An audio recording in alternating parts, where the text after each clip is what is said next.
Once again, welcome to all of you for the lecture in physics. Especially, we are proceeding.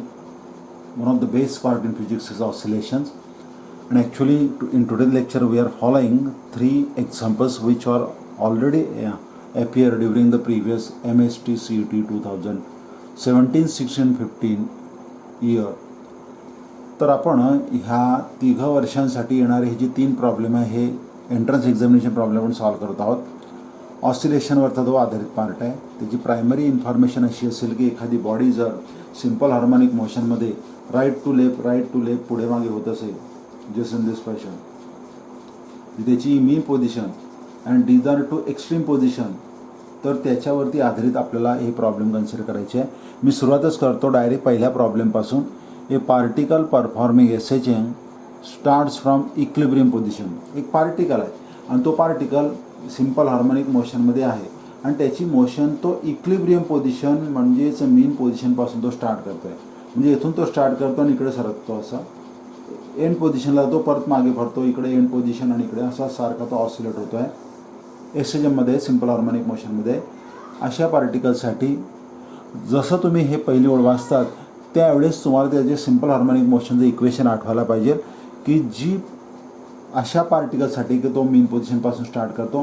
And that equation is none other than x equal to a sine omega t, where x is the displacement from mean position, a is amplitude of oscillation, omega is angular frequency and t is the respective time. पुढे तो काय म्हणतो, and its time period is 16 second. त्याचा time period म्हणजे capital टीची किंमत तुम्हाला दिलेली आहे. Capital T is equal to 16 second. Okay. पुढे म्हणतो आहे आफ्टर 2 सेकंड. आता हा टायमाची किंमत आहे. आफ्टर 2 सेकंड म्हणजे स्मॉल टीची किंमत आहे ती. पिरियड आपण कॅपिटल टीने घेतो, स्मॉल टी टाईम हा 2 सेकंड. इट्स वेलॉसिटी इज पाय मीटर पर सेकंड. म्हणजे 2 सेकंदानंतर त्याची वेलॉसिटी पाय मीटर पर सेकंड झाली आहे. ती व्हीची किंमत आहे. V is equal to pi metre per second. Amplitude of oscillation is, तर तुम्हाला ॲम्प्लिट्यूड एचं उत्तर विचारलेलं आहे. This is question mark in front of you. आता लक्षात घ्या, या ठिकाणी बेसिकली ना तुम्हाला एची किंमत विचारली तर तुम्ही दोन पद्धतीने काढू शकतात. व्हेलॉसिटीचा डिस्प्लेसमेंटशी संबंध, व्हेलॉसिटीचा डायरेक्टली व्हेलॉसिटी एक एक्सप्रेशन आहे त्यावरून सुद्धा काढू शकतो. आपण सुरुवातीला सोपी पद्धत घेऊया, इझी प्रोसेस घेऊया. मी डायरेक्ट काय करतो की यामध्ये या इक्वेशनवरून व्हेलॉसिटी व्हीचं सूत्र निर्माण करतो. Velocity V is equal to D x by D T, म्हणजेच rate of change of displacement with respect to time is called velocity. आणि याचा डेरिव्हेटिव्ह जर घेतला तर ए हा कॉन्स्टंट आहे, डेरिव्हेटिव्ह ऑफ साईन हा कॉस येईल आणि ओमेगा टीचा डेरिव्हेटिव्ह फक्त ओमेगा येईल. थोडक्यात त्याचा डेरिव्हेटिव्ह असं येईल d x by D t, a constant derivative of sine cos omega t into derivative of omega t simply omega. म्हणजे व्हेलॉसिटी व्हीचं expression a omega cos omega t असं असेल. ठीक आहे. आता पुढे त्याने आपण ह्या टर्म्स कन्सिडर करूया आणि ॲम्प्लिट्यूड एची किंमत काढण्याचा प्रयत्न करूया. येथे एची ॲम्प्लिट्यूडची किंमत तुम्हाला विचारलेली आहे. ओमेगा दिलेला नाही, ओमेगा दिलेला नाही आणि स्मॉल टी दिलेला आहे. मग मी काय करतो तर omega is equal to twice pi upon capital T, because period T is given to me. Therefore v is equal to a into omega twice pi upon capital T cos omega t twice pi upon capital T into small t. हे मी असं expression का तयार केलं तर याच्यामध्ये पहा, मला कॅपिटल टी दिलेला आहे, मला स्मॉल टी दिलेला आहे, मला व्हेलॉसिटी व्ही दिलेली आहे. I can find out the value of a which is unknown to me. ठीक आहे. या ठिकाणी व्हीची किंमत मी टाकेल, that is pi A as it is twice pi upon capital T. Capital T is 16 second. Cos of twice pi upon capital T once again 16 into small T is 2. आता बाई यामध्ये काय होईल तर here pi get cancel, 1 is equal to here 2 upon 16, 1 by 8 cos of इथे हे 4 divided by 16 is 8 means cos of pi by 8, sorry, cos of pi by 4 and cos of pi by 4 is nothing but 1 upon root 2.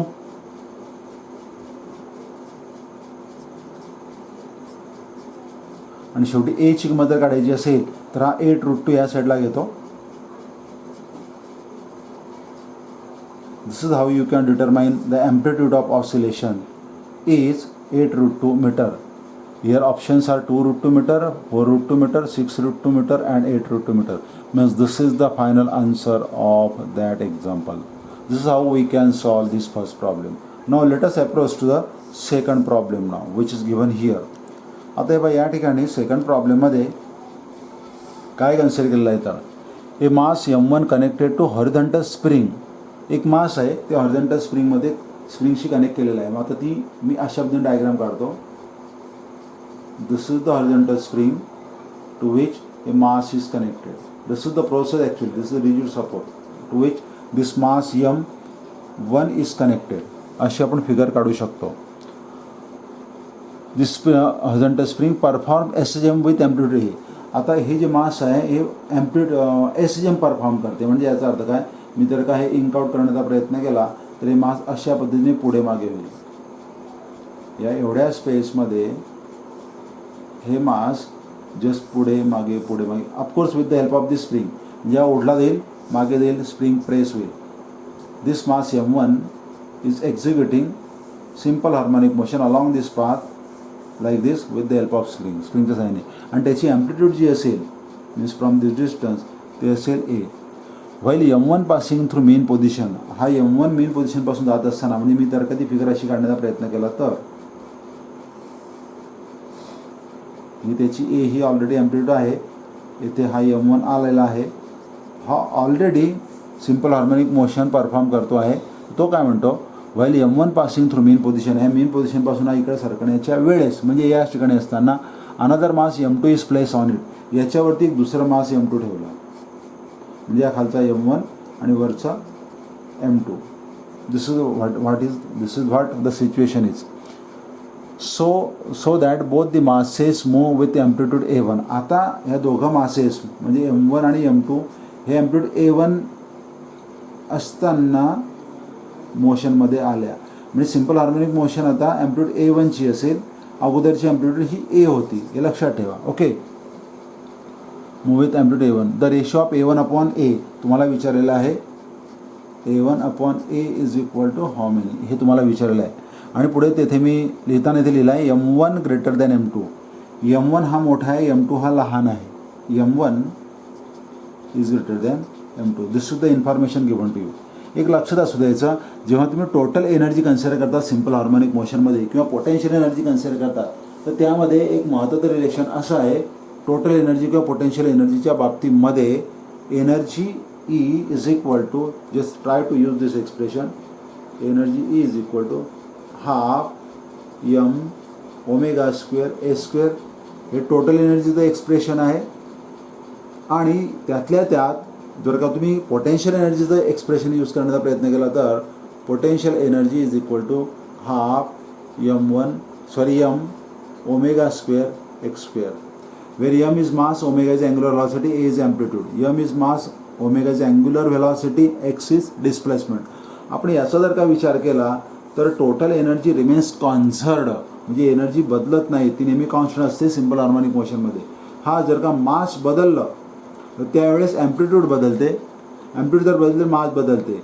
आणि या ठिकाणी मी असं म्हणेल की M omega square equal to constant असं म्हणेल. Total energy remains constant, M omega square A square remains constant.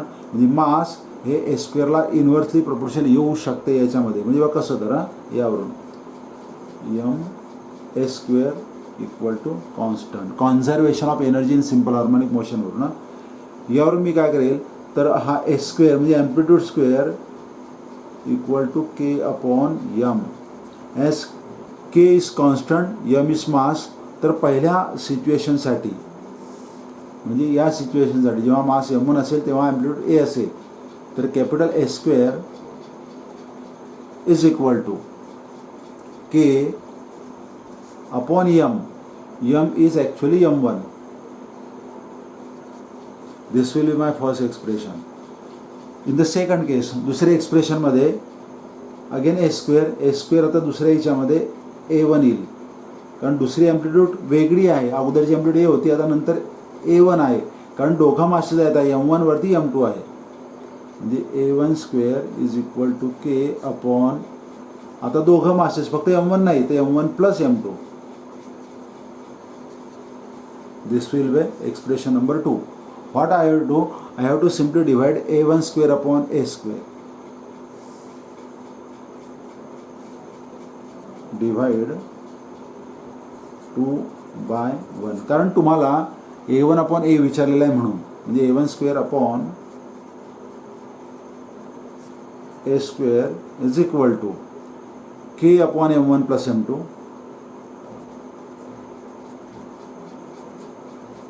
upon A square K upon M1. Here K get cancelled, means what? 1 upon M1 plus M2 upon M1. It seems to be M1 upon M1 plus M2. हे पहा इथे K cancel होईल, 1 upon M1 plus M2 upon 1 upon M1. M1 shifted to the numerator. आणि यावरून A1 upon A ची किंमत येईल. दोघं साईडला जर का स्क्वेअर रूट घेतलं तर square root of M1 upon M1 plus M2. This is how you can got the answer A1 upon A. Under root of M1 upon M1 plus M2, किंवा तुम्ही असे लिहू शकता, the same can be written as M1 upon M1 plus M2 raised to half. आता इथे half एक तर square रूटच्या टर्ममध्ये किंवा पॉवर ऑफ टर्ममध्ये, तर तुम्हाला square root of M1 upon M1 plus M2 दिलेला आहे. Under root of M1 plus M2 upon M1, C option M2 upon M1 plus M2, M1 plus M2 upon M2. Actually हे option जे आलं M1 upon M1 plus M2, this will be the first one. This is the final answer of that question. This is how you can got the answer of second CET problem. आता आपण तिसऱ्या प्रॉब्लेमकडे जात आहोत. हा problem फार सोपा आहे त्या मानाने, तो कसा सोडवण्याचा मी प्रयत्न करतो. तर दिस इज द फर्स्ट वन, हा पहिला प्रॉब्लेम होता. दिस इज सेकंड वन, हा दुसरा problem. Now I am going to approach the third one, तिसरा प्रॉब्लेम आता. Mass is suspended from a spring with spring constant K is displaced vertically and then released. एक spring आहे आणि त्या स्प्रिंगला vertically suspend केलं आहे आणि तेथे एक मास सस्पेंड केलेला आहे आणि याचा स्प्रिंग कॉन्स्टंट के आहे असं तुम्हाला दिलेलं आहे. ओके, याला खाली ओढलं आणि नंतर याला डिस्प्लेस केल्यानंतर सोडून दिला, तेव्हा हे मास वर खाली सिम्पल हार्मोनिक मोशनमध्ये येईल. हे आपण बघितलेलं आहे already. It oscillates with period T. याच्या पिरियडची किंमत आहे capital T. Okay, period equal to capital T. Spring constant equal to K, याला फोर्स कॉन्स्टंट सुद्धा म्हणतात. The weight of mass suspended is. आता तुम्हाला वेट विचारला, याचं मास यम असेल तर वेट एम इंटू जी हे तुम्हाला विचारलेलं आहे. ऑफकोर्स हे एम इंटू जीची जी किंमत असेल, जी व्हॅल्यू असेल ती in terms of period capital T, spring constant K आणि मास एम जीच्या स्वरूपामध्ये असेल. तेव्हा तर कसं काढण्याचा प्रयत्न करायचा, तर तुम्हाला एक फार सोपा पार्ट आहे. तुम्हाला रिलेशन माहिती आहे कॅपिटल टीचं. Capital T period is equal to twice pi upon omega. दुसरा आहे twice pi upon under root of A upon X, acceleration per unit displacement. आणि तिसरा आहे twice pi under root of M upon K. हेच relation तुम्हाला घ्यायचं आहे आणि यावरून एम जीची किंमत काढायची आहे. एकदम सोपा पार्ट आहे तो. बाबा इथे काय करेल मी, तर दोघं साईडला स्क्वेअर करतो. T square equal to 4 pi square M upon के. या साईडला फक्त यम राहू देतो, के न्यूमरेटरला नेतो, 4 पाय स्क्वेअर डिनॉमिनेटरला येतो लेफ्ट हँड साईडला.